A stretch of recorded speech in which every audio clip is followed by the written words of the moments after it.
Hello guys, my self Shubham Agarwal from team Ashish. तो अब अपन आ गए अपनी नेक्स्ट वीडियो पे। क्या पढ़ रहे थे अपन? जीन ट्रांसफ़र पढ़ रहे थे, हॉरिजॉन्टल जीन ट्रांसफ़र इन बैक्टीरिया। क्या क्या पढ़ लिया अपन ने? ट्रांसफॉर्मेशन, ट्रांसडक्शन और लाइसोजेनिक कन्वर्जन। लास्ट फोर्थ वाला जो है कॉन्जुगेशन, वो बच रहा है अपना, वो पढ़ेंगे। ठीक है, तो मोस्ट इंपॉर्टेंट शॉर्ट नोट भी आता है कॉन्जुगेशन के ऊपर। तो स्टार्ट कर रहे हैं कॉन्जुगेशन। ठीक है, ओके। तो कॉन्जुगेशन क्या होता है? कॉन्जुगेशन अगर डिफाइन की बात करें तो conjugation refers to transfer of genetic material. ठीक है, तो वही पढ़ रहे हैं अपन, ट्रांसफ़र ऑफ जीन्स। तो transfer of genetic material from एक बैक्टीरिया से दूसरे बैक्टीरिया में। ठीक है, जो अपन ने ट्रांसफॉर्मेशन में पढ़ा था वो कैसे पढ़ा था? नेकेड डीएनए जो सराउंडिंग्स से डायरेक्ट अपटेक हो रहा था कंपिटेंट बैक्टीरिया में। ट्रांसडक्शन पढ़ा था, वो किससे हो रहा था? Through bacteriophage. अब इसमें किस में हो रहा है? ये जो बैक्टीरिया से ट्रांसफ़र हो रहा है उसको बोलते हैं मेल या डोनर बैक्टीरिया। ठीक है, तो transfer of genetic material from male या donor bacteria from one bacteria to other bacteria. ठीक है, और जो जिसमें ट्रांसफ़र हो रहा है उसको बोलते हैं रेसिपिएंट, उसको डोनर बोलते हैं, तो इसको रेसिपिएंट या फीमेल बैक्टीरिया बाय, अब कैसे होता है? मेटिंग। ठीक है, या कांटेक्ट विथ ईच अदर। दो बैक्टीरिया आपस में कांटेक्ट में आते हैं। ठीक है, कांटेक्ट विच ईच अदर और बाय फॉर्मिंग कॉन्जुगेशन ट्यूब। ठीक है, तो अपन डिफाइन को ऐसे तोड़ के पढ़ रहे हैं, अभी मैं पूरी सलंग भी बोलता हूँ। ठीक है, तो आपको समझाने के लिए कि जैसे एक बैक्टीरिया जब है वो दूसरे बैक्टीरिया के कांटेक्ट में आता है और कॉन्जुगेशन ट्यूब बनती है जिसको सेक्स पाइलस भी कहते हैं, अभी अपन मैकेनिज्म पढ़ेंगे। तो जेनेटिक मटेरियल का ट्रांसफ़र होता है फ्रॉम वन बैक्टीरिया, जिससे ट्रांसफ़र हो रहा है उसको बोलते हैं मेल बैक्टीरिया या डोनर बैक्टीरिया, और जिसमें ट्रांसफ़र हो रहा है वो फीमेल या रेसिपिएंट बैक्टीरिया बाय मेटिंग और contact with each other and forming conjugation tube. ठीक है, तो इसके अंदर अपन 3 टाइप के पढ़ेंगे। ठीक है, तो स्टार्ट कर रहे हैं।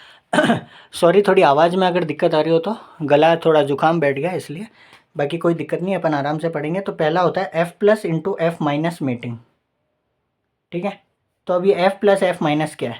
ठीक है, तो एफ क्या है ये तो मुझे कौन बताएगा? आप बताओगे। हाँ, आप ही बताओगे। क्यों बताओगे? क्योंकि अपन ने प्लाज्मिड में पढ़ा था F factor based on function के बेसिस पे, याद आ रहा है? F fertility factor, metabolic plasmids अपन ने 5 टाइप के पढ़े थे, col plasmids, metabolic plasmid, resistance plasmid, है ना, फर्टिलिटी प्लाज्मिड, रेजिस्टेंस प्लाज्मिड्स। ठीक है, तो बेस्ड ऑन फंक्शन वाले वो मैंने जहाँ भी वहाँ भी बताया था आपको कि ये इंपॉर्टेंट है। ठीक है, तो F plus F minus meeting में एफ प्लस का मतलब होता है कि ये डोनर है या मेल है। ठीक है, प्लस वाले का मतलब है जिससे डीएनए ट्रांसफ़र होगा। ठीक है, तो इसके अंदर जो होता है ये प्लाज्मिड ही होता है, एफ मतलब प्लाज्मिड ही है। ठीक है, इसके अंदर एफ फैक्टर होता है, एफ प्लस का मतलब है डोनर या मेल। ठीक है, एफ का मतलब क्या? फर्टिलिटी फैक्टर, और एफ माइनस का मतलब वही है, रेसिपिएंट या फीमेल। ठीक है, एफ माइनस का मतलब यही है कि इट लैक एफ, इसके अंदर एफ फैक्टर नहीं है, इसीलिए कॉन्जुगेशन होगा तो ये एफ प्लस वाला एफ माइनस में, एफ माइनस वाला एफ प्लस बन जाएगा और इसके अंदर फर्टिलिटी फैक्टर आ जाएगा, तो वही अपन को ट्रांसफ़र करवाना है। ठीक है, समझ आ रहा है? तो क्या करेंगे इसमें अपन, जो एफ फैक्टर है, ठीक है, ये क्या है? कॉन्जुगेटिव प्लाज्मिड है, कॉन्जुगेशन होगा तो कॉन्जुगेटिव प्लाज्मिड है। ठीक है, अब ये एफ फैक्टर क्या करेगा? तो इसके अंदर जीन्स होते हैं, कौन से जीन्स होते हैं?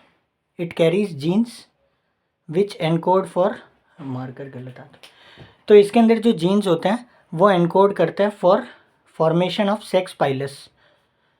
सेक्स पाइलस जो मैंने बताया था, ये कॉन्जुगेशन ट्यूब ऊपर बन रही थी, उसी को सेक्स पाइलस भी कहते हैं। तो इनके अंदर जीन्स होते हैं जो ये बनाते हैं। ठीक है, तो इसको अपन कॉन्जुगेशन ट्यूब भी कहते हैं। ठीक है, और ये कॉन्जुगेशन ट्यूब क्या काम करती है? ब्रिज बनाती है between donor and recipient bacteria, donor and recipient bacteria. ठीक है, तो अब क्या होगा? कॉन्जुगेशन होगा। ओके, अपन अभी लास्ट में एक डायग्राम से भी समझ लेंगे, बट क्या होगा? कॉन्जुगेशन होगा। तो कॉन्जुगेशन में क्या होगा कि प्लाज्मिड का जो डीएनए होगा, ये एफ फैक्टर क्या है? प्लाज्मिड डीएनए, तो इसका क्या होगा? रेप्लिकेशन होगा। रेप्लिकेशन होगा प्लाज्मिड के डीएनए का, क्या होगा? रेप्लिकेशन होगा। अब इस रेप्लिकेशन का नाम होता है, किस मैकेनिज्म से होता है? Rolling circle mechanism, rolling circle mechanism से। और रेप्लिकेशन होने के बाद एक कॉपी बन जाएगी, डीएनए की कॉपी बन जाएगी। ठीक है, अब कॉपी बन गई है, अब इस कॉपी की दूसरे बैक्टीरिया में ट्रांसफ़र होगा। ठीक है, रेसिपिएंट बैक्टीरिया जो कि आर या female, R for recipient, F for female. ठीक है, उसके अंदर ट्रांसफ़र होगा थ्रू किसके थ्रू? कॉन्जुगेशन ट्यूब के थ्रू। ठीक है, तो इसमें क्या होगा? अब अपन एक डायग्राम से देख लेते हैं इसको। ठीक है, तो ये डायग्राम है, सिंपल सा डायग्राम है, कुछ नहीं है। ठीक है, तो ये बैक्टीरिया दिख रहा है आपको, ये वाला एफ प्लस है क्योंकि इसके अंदर क्या है? फर्टिलिटी डोनर एफ फैक्टर है, फर्टिलिटी प्लाज्मिड है, इसके अंदर नहीं है इसलिए ये एफ माइनस है। ठीक है, अब क्या होगा कि इसके अंदर जीन्स होते हैं मैंने बताया जीन्स होते हैं that code for sex pilus, तो पाइलस होगा, ये पाइलस बन गया, ब्रिज बन गया बीच में, ठीक है। अब क्या होगा, ये डीएनए डिवाइड करेगा, इसका प्लाज्मिड डिवाइड करेगा, इसका मैकेनिज्म क्या है, रोलिंग सर्कल मैकेनिज्म। डिवाइड करने के बाद जो कॉपी बनेगी वो ट्रांसफ़र होगी इसके थ्रू, तो ये वाला जो एफ फैक्टर था वो इसमें भी आ गया, तो ये एफ माइनस की जगह एफ प्लस हो गया, ठीक है। तो एफ प्लस और एफ माइनस की मीटिंग में क्या बन गया, एफ माइनस वाला भी एफ प्लस में बन गया, ठीक है। तो इसका मतलब क्या है, इसका मतलब है कि कैरेक्टर ऑफ मेलनेस, ये एफ प्लस क्या है, मेल है ना, तो कैरेक्टर ऑफ, ऐसा कह सकता हूँ मैं कि कैरेक्टर ऑफ मेलनेस जो कि है F factor in bacteria is transmissible, ये ट्रांसमिबल है, ट्रांसमिशन हो सकता है इसका, ट्रांसमिसिबल, ठीक है। तो ये character of maleness F plus in bacteria is transmissible, ठीक है, समझ में आ गया सबको। तो ये था सबसे पहला अपना, ठीक है, यही देखना था आपको। तो ये पहला हो गया F plus F minus meeting. दूसरा होता है, एक होता है H F R conjugation. H F R conjugation, ये एच एफ आर का मतलब है हाई फ्रीक्वेंसी ऑफ रिकॉम्बिनेशन। तो ये क्या होता है, सिंपल सी मैंने आपको एक बात बताई थी कि जो एफ फैक्टर वो क्या है, प्लाज्मिड है। तो कभी कभार मैंने क्या बताया था, जब प्लाज्मिड बताया था कि ये प्लाज्मिड जो इंटीग्रेट रह सकता है विथ क्रोमोजोमल डीएनए, जो बैक्टीरिया का normal chromosomal double stranded DNA उसके साथ इंटीग्रेट रहता है, तो उसको अपन क्या बोलते हैं, एपिसोम, ठीक है, एपिसोम बोलते हैं। और ये जो क्या होते हैं, डोनर सेल्स, जो एच एफ आर सेल्स जो होते हैं, ये डोनर सेल्स जो है ये क्या करते हैं, ये ट्रांसफ़र कर सकते हैं, they are able to transfer chromosome DNA भी। अभी तक तो अपन प्लाज्मिड का ही कर रहे थे, तो इसके अंदर क्रोमोजोमल डीएनए भी रेसिपिएंट सेल्स को ट्रांसफ़र हो सकता है, ठीक है, रेसिपिएंट सेल्स को या फीमेल्स को ट्रांसफ़र हो सकता है, ठीक है। तो उसके अंदर जो ट्रांसफ़र होता है वो बहुत हाई फ्रीक्वेंसी से होता है, इसीलिए इसको बोलते हैं H F R, high frequency of recombination, ठीक है। तो अब अपन बात करते हैं एच एफ आर जो सेल है उसका एफ माइनस के साथ कॉन्जुगेशन अपन को पढ़ना है, ठीक है। तो क्या होगा कि ओनली फ्यू क्रोमोजोमल जीन्स, अब क्रोमोजोमल जीन्स भी है ना, तो ओनली फ्यू क्रोमोजोमल जीन्स, सारे के सारे नहीं जाएंगे, only few chromosomal genes transfer हो सकते हैं। उसके बीच में क्या होता है कि कनेक्शन जो होता है, जो पाइलस होता है वो टूट जाता है, ये बात याद रखना है। इसके अंदर ये इंपॉर्टेंट बात है कि connection breaks before whole genome is transferred. तो एंटायर एफ फैक्टर जो ट्रांसमिट नहीं हुआ, आप डायग्राम से समझो, ये दूसरा वाला डायग्राम अब, ठीक है। एच एफ आर में मैंने क्या बोला, ये किस तरह में एपिसोम है, ठीक है, ये एच एफ आर सेल है, ये प्लाज्मिड है, ठीक है, और ये नॉर्मल आपका क्रोमोजोमल डीएनए, ठीक है।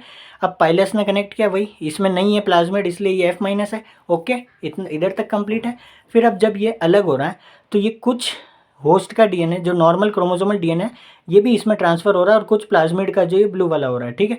बट पूरा का पूरा क्रोमोजोमल डीएनए ट्रांसफ़र नहीं होता, connection breaks, fragment of donor DNA is incorporated. पहले ही कनेक्शन टूट जाता है जब पूरा का पूरा डीएनए ट्रांसफ़र नहीं हो पाता है, इसीलिए कुछ भाग ही ट्रांसफ़र हुआ, तो ये एफ माइनस ही रहा। उसमें तो क्या था कि एफ माइनस एफ प्लस में बन गया था, क्योंकि पूरा प्लाज्मिड ट्रांसफ़र हो गया था, ठीक है। तो ये high frequency of recombination into F minus किया, तो ये जो सेल था वो एफ माइनस ही रहा, इसमें कुछ नया आया क्या, नहीं आया, ठीक है। बस जरा सा क्रोमोजोमल डीएनए यहाँ से टूट के यहाँ आ गया, ठीक है। तो ये आपका दूसरा वाला हो गया H F R into F minus conjugation, ठीक है। अब तीसरा देखें अपन, तो तीसरा लास्ट एंड फाइनल जो है वो होता है एफ प्राइम कॉन्जुगेशन। तो एफ प्राइम कॉन्जुगेशन से पहले ये पढ़ना पड़ेगा कि एफ प्राइम क्या होता है, ठीक है। तो अपन बात करते हैं कि एफ प्लस जो सेल है, ठीक है, एफ प्लस से एच एफ आर जो है वो रिवर्सिबल होता है। मतलब कि जैसे मान लो ये डोनर का डीएनए था, ठीक है, ये नॉर्मल बैक्टीरिया का डीएनए था, और इसके साथ ही ये ट्रांसमिट ये था एफ फैक्टर था। अब इससे ये जब एच एफ आर बनेगा, ठीक है, तो ये रिवर्सिबल है। जब देखो ये डायग्राम से समझो कि जैसे ये एपिसोम के फॉर्म में है, ठीक है, तो अब ये डिसइंटीग्रेशन होगा, F factor includes part of chromosome. तो जब ये डिसइंटीग्रेट हो रहा है तो ये ब्लू वाला कौन सा है, प्लाज्मिड है, और ये क्रोमोसोमल है, ठीक है। अब क्या होगा, ये डिसइंटीग्रेट होगा तो खाली ये प्लाज्मिड ही आना चाहिए था, बट ये उसके पास का थोड़ा सा हिस्सा क्रोमोसोमल डीएनए का भी लिया है, और इसी को बोलते हैं एफ प्राइम फैक्टर, ठीक है। समझ में आया कि जब एफ फैक्टर जो है वो रिवर्ट होता है from integrated state, integrated state का मतलब क्या है, एपिसोम, इंटीग्रेटेड स्टेट से जब फ्री स्टेट में आता है तो ये carry, it may carry sometimes some amount of chromosomal DNA from adjacent site, ठीक है, जो कि लेके आ गया है। तो ऐसा एफ फैक्टर जिसके अंदर कुछ क्रोमोसोमल डीएनए भी है, वो साथ में गलती से लिया है, कैसे भी लाया है, तो उसको बोलते हैं अपन एफ प्राइम फैक्टर, ठीक है। अब एफ प्राइम फैक्टर बोलते हैं इसको, ठीक है। अब एफ प्राइम फैक्टर का जब ये एफ प्राइम फैक्टर हो गया, इसका जब एफ नेगेटिव के साथ होगा, क्योंकि इसके अंदर प्लाज्मिड नहीं है, तो ये एफ माइनस है, ठीक है। तो क्या होगा कि ये जो ये पूरा का पूरा ये लाया है, ये पूरा का पूरा वापस से डिवाइड करेगा। डिवाइड का मैकेनिज्म वही है, कौन सा है, रोलिंग सर्कल मैकेनिज्म, ठीक है। अब ऐसा का ऐसा वापस इसमें भी आ गया, तो ये एफ माइनस भी क्या बन गया, एफ प्राइम बन गया, ठीक है। तो तीनों में आपको यही ध्यान रखना है कि लास्ट में एफ माइनस के साथ क्या हो रहा है, ठीक है। तो इस प्रोसेस को अपन सेक्स डक्शन भी कहते हैं, ठीक है। लास्ट वाला जो है ना, ये पूरे को नहीं बोलते, कॉन्जुगेशन को सेक्स डक्शन नहीं बोलते। एक बार आपके नीट पीजी में ये एमसीक्यू आया था कि सेक्स डक्शन किसको बोलते हैं, तो पूरा कॉन्जुगेशन भी ऑप्शन में था, but F prime conjugation is called as sexduction, not all, ठीक है। तो अब अपन वापस से एक बार इस डायग्राम को फटाफट से बताओ कि जब एफ प्लस और एफ माइनस का कॉन्जुगेशन होगा तो कैरेक्टर ऑफ मेलनेस इज ट्रांसफर्ड, तो एफ माइनस वाला भी एफ प्लस बन जाएगा। जब एच एफ आर और एफ माइनस का होगा तो कनेक्शन बीच में ही टूट गया, तो थोड़ा सा डीएनए ट्रांसफर हुआ है, वो भी क्रोमोसोमल डीएनए, तो ये एफ माइनस ही रहेगा। और एफ प्राइम का कॉन्जुगेशन जब एफ नेगेटिव के साथ होगा तो वापस दूसरा एफ नेगेटिव वाला भी क्या बन जाएगा, एफ प्राइम बन जाएगा, ठीक है। एफ प्राइम का मतलब समझ गए आप, ठीक है, कि जब एफ फैक्टर रिवर्ट हो रहा है फ्रॉम इंटीग्रेटेड स्टेट तो ये साथ में कुछ क्रोमोसोमल डीएनए भी ले आया और वो का वही डीएनए फिर वापस से एफ माइनस में ट्रांसफर हो गया, तो एफ फैक्टर तो इसके पास आ ही गया ना, इसीलिए वैसा का वैसा एफ प्राइम फैक्टर हो गया, तो इसको सेक्स डक्शन बोलते हैं।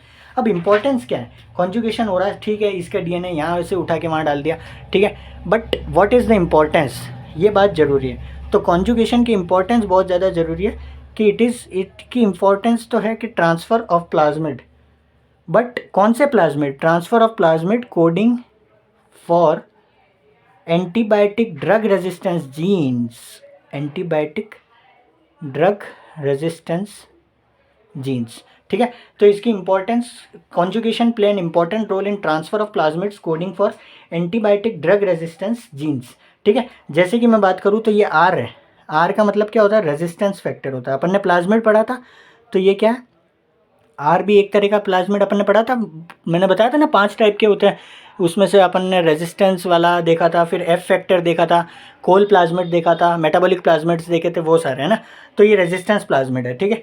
इसका मतलब ये एक प्लाज्मिड है, इसके 2 कंपोनेंट्स होते हैं, ठीक है। तो ये आर का मतलब होता है R T F plus R, ये एक इक्वेशन है। तो ये आर टी एफ का मतलब है resistance transfer factor, resistance transfer factor, ठीक है। तो ये एक प्लेगमेट है, और ये आर, ये स्मॉल आर का मतलब होता है कि इस आर फैक्टर के सेवरल आर ये सब यूनिट्स हो सकती है, ठीक है, सेवरल आर डिटर्मिनेंट्स हो सकते हैं। और ये आर का ये मतलब है कि each R determinant coding for resistance to one drug, ठीक है। तो ये ऐसा करता है कि जैसे मान लो कोई भी बैक्टीरिया है ना, वो अगर मान लो कि बीटा लैक्टम के अगेंस्ट रेजिस्टेंट है, बीटा लैक्टम्स जैसे कि मोस्ट इंपॉर्टेंट एग्जांपल लेवे तो पेनिसिलिन, ठीक है, तो वो एंजाइम प्रोड्यूस कर देता है बीटा लैक्टमेज। अब एक बैक्टीरिया ने एंजाइम प्रोड्यूस करा बीटा लैक्टमेज, वो दूसरे बैक्टीरिया में ट्रांसफर हो जाएगा थ्रू कॉन्जुगेशन, तो ये वाला बैक्टीरिया तो इससे रेजिस्टेंट था ही, ये वाला भी रेजिस्टेंट हो जाएगा। एकदम सिंपलेस्ट लैंग्वेज में अपन एंटीमाइक्रोबियल रेजिस्टेंस पढ़ेंगे जब, ये वाली बात मैं और बताऊंगा कि ये क्या है, एक तरह का ट्रांसफरेबल ड्रग रेजिस्टेंस है जो ट्रांसफर हो रहा है from one bacteria to another through conjugation. Most common method है कॉन्जुगेशन का, जो ड्रग रेजिस्टेंस का ट्रांसफर होता है ना जीन्स का, वो मोस्ट कॉमनली कॉन्जुगेशन से ही होता है। बस एक आधा एक्सेप्शन है जो अपन एंटीमाइक्रोबियल रेजिस्टेंस में पढ़ेंगे, जैसे कि स्टेफ ऑरियस में ट्रांसडक्शन से होता है ये जो जीन्स का ट्रांसफ़र होता है। तो ये एक बैक्टीरिया में थी, ये हर बैक्टीरिया में ऐसे ट्रांसफ़र कर करके ये बीटा लैक्टमेज एंजाइम बना देगा जो बीटा लैक्टम को तोड़ता जाएगा और आपकी पेनिसिलिन दी हुई कोई काम नहीं आएगी। तो ये एंटीमाइक्रोबियल रेजिस्टेंस बहुत इंपॉर्टेंट है, इसीलिए over use and miss use of antibiotics नहीं करना चाहिए, प्रिस्क्रिप्शन ड्रग्स ही लेनी चाहिए, ठीक है। तो ये आपका नॉर्मल कॉन्जुगेशन हो गया, ठीक है, अपन ने समझ लिया। अब एक टॉपिक और अपन, छोटा सा टॉपिक है, कई बार पूछ लेते हैं, ठीक है, तो वो अपन देख लेते हैं, ट्रांसपोजिशन। ट्रांसपोजिशन या ट्रांसपोजोन्स अपन ने हिस्ट्री में भी पढ़ी थी और आपने बेसिक नाम सुना होगा ट्रांसपोजिशन का, ठीक है। ट्रांसपोजोन्स, जंपिंग जीन्स का नाम सुना ही होगा, ठीक है आपने, जंपिंग जीन्स तो वो कुछ नहीं है। अगर इसकी बात करें तो ट्रांसपोजोन्स क्या होते हैं, ट्रांसपोजोन्स भी बैक्टीरियल जीन्स होते हैं कैपेबल ऑफ इंट्रासेलुलर ट्रांसफ़र, एक सेल से दूसरे सेल में नहीं, इंट्रासेलुलर ट्रांसफ़र मतलब सेल के अंदर ही, इंट्रासेलुलर ट्रांसफ़र सेल के अंदर ही ट्रांसफ़र हो रहा है बिटवीन, या तो क्रोमोसोम से क्रोमोसोम, एक क्रोमोसोम की साइड में से हट के दूसरे साइड में, या फिर प्लाज्मिड टू प्लाज्मिड, ठीक है, प्लाज्मिड टू प्लाज्मिड, या फिर क्रोमोसोम से प्लाज्मिड के अंदर भी जीन्स ट्रांसफ़र हो सकते हैं, ठीक है, ठीक है। तो ये ऐसा होता है कि मतलब कैपेबल ऑफ इंट्रासेलुलर, एक ही सेल के अंदर ट्रांसफर हो रहा है between chromosome to chromosome, plasmid to plasmid और प्लाज्मिड टू क्रोमोसोम और वाइसे वर्सा, ठीक है। तो ये क्या कर रहे हैं कि ये मूव, घूमते रहते हैं as transposome move around genome in cut and paste manner, एक जगह से कट हुए दूसरी जगह पेस्ट हो गए, ठीक है, एक जगह से कट हुए दूसरी जगह से पेस्ट हो गए, तो इनको इसीलिए अपन कहते हैं जंपिंग जीन्स। तो अभी तक आपका क्वेश्चन यही आया हुआ है कि जंपिंग जीन्स ट्रांसपोजोन्स के बारे में, कि transposons are also called as, तो ऐसा कुछ था, तो जंपिंग जीन्स एमसीक्यू था, ऐसा ही कुछ है ना, तो इनको अपन जंपिंग जीन्स कहते हैं, ठीक है। तो बट इनकी एक खास बात है कि अनलाइक प्लाज्मिड्स तो क्या होता है, सेल्फ रेप्लिकेटिंग, मैंने बताया था उनके अंदर ओराई भी होता है, सारी डीएनए मशीनरी होती है, खुद रेप्लिकेट कर सकते हैं, सेल्फ रेप्लिकेट कर सकते हैं, they are not self replicating, ठीक है, नॉट सेल्फ रेप्लिकेटिंग। तो ये जहाँ पे भी मतलब डिपेंड ऑन क्रोमोजोम या प्लाज्मिड डीएनए फॉर रेप्लिकेशन, ठीक है, दे डिपेंड ऑन क्रोमोजोमल या फिर plasmid DNA for their replication, ठीक है। और इनको डिस्कवर किसने किया था, अपन ने हिस्ट्री वाले में भी पढ़ा था, एक ये क्वेश्चन आया हुआ है, तो इसको डिस्कवर किया था बारबरा मैकलिंटॉक ने, ठीक है, बारबरा मैकलिंटॉक ने इसको सबसे पहले इन्हों को आइडेंटिफाई किया था, ठीक है। ये भी दो टाइप के होते हैं, एक होता है इंसर्शन सीक्वेंस और एक होता है कंपोजिट ट्रांसपोसोम्स। तो एक होता है इंसर्शन सीक्वेंस ट्रांसपोसोम्स और एक होता है कंपोजिट ट्रांसपोसोम्स। बेसिक अगर कुछ नहीं है, ज़्यादा डिटेल में जाने की बात भी नहीं है इसमें, बट ये जैसे एक ट्रांसपोसोम का स्ट्रक्चर मैं बनाऊँ तो इनके दोनों साइड में IR होती है। IR का मतलब है इन्वर्टेड रिपीट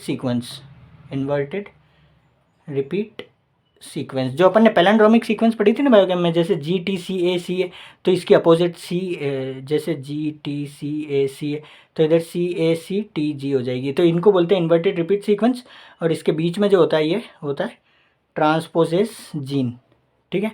तो ये तो हो गया आपका इंसर्शन सीक्वेंस। कंपोजिट वाले और ज़्यादा एडवांस होते हैं, ठीक है। तो इनके अंदर क्या होता है कि ये नॉर्मल दोनों तरफ IR सीक्वेंस तो होती है, ठीक है, ये इन्वर्टेड रिपीट सीक्वेंसेस तो होती है, ठीक है, इनमें भी है इसमें भी है, दोनों तरफ इन्वर्टेड रिपीट सीक्वेंस तो है ही, बट इसके अंदर बीच में अदर जीन्स भी है, ट्रांसपोसेस जीन्स तो ही, बट अदर जीन्स भी है जो कि कोड करते हैं फॉर टॉक्सिन्स या ड्रग रेजिस्टेंस, ठीक है, टॉक्सिन्स या ड्रग रेजिस्टेंस को कोड करते हैं। तो ये जहाँ से उठ के जहाँ कॉपी होके जहाँ कट होके पेस्ट हो रहा है वहाँ पे भी ये सारे जीन्स ले जाते हैं, ठीक है। तो बैक्टीरिया की विरुलेंस में भी हेल्प करता है, ड्रग रेजिस्टेंस और वो सारे फंक्शन है सेम ही है। आपको मेन बात ये ध्यान रखनी है कि ये जंपिंग जीन्स कहलाते हैं because they move around genome in cut and paste manner. ये इंट्रासेलुलर ट्रांसफर होते हैं between chromosome to chromosome, plasmid to plasmid और क्रोमोसोम टू प्लाज्मिड, ठीक है। बट मोस्ट इंपॉर्टेंट बात ये है कि they are not self replicating, they depend on chromosomal या plasmid DNA for their replication. दो टाइप के होते हैं और उससे भी इंपॉर्टेंट बात कि इनको डिस्कवर किया था बारबरा मैकलिंटॉक ने, ठीक है। तो ये था अपना short topic transposition. Most important topic इस कंजुगेशन, ठीक है। कंजुगेशन में भी मोस्ट इंपॉर्टेंट ये डायग्राम, इससे बेसिक सब समझ में आ जाता है। F+ इज मेल, तो F+F- से F- भी F+ बन जाता है। कैरेक्टर ऑफ मेलनेस इज ट्रांसमिटेड और इन्फेक्शियस, ठीक है। फिर HFR से F- में तो सम अमाउंट बीच में ब्रेक हो गया, सेगमेंट ब्रेक हो गया, तो ये F- पूरा नहीं बन पाया, तो ये F- का F- ही रह गया, बस जरा सा DNA इसमें अंदर आ गया, ठीक है। और HFR से F' से F-, तो ये F', दूसरा भी F- भी F' बन जाता है, इसको बोलते हैं सेक्स डक्शन। मोस्ट इंपॉर्टेंट रोल क्या है इसका, एंटी माइक्रोबियल रेजिस्टेंस, ठीक है। ये हो गया अपना टॉपिक खत्म, ठीक है। अब अपन देखेंगे एंटी माइक्रोबियल रेजिस्टेंस अगली वीडियो में। तो मिलते हैं अगली वीडियो में। जय हिंद, जय भारत।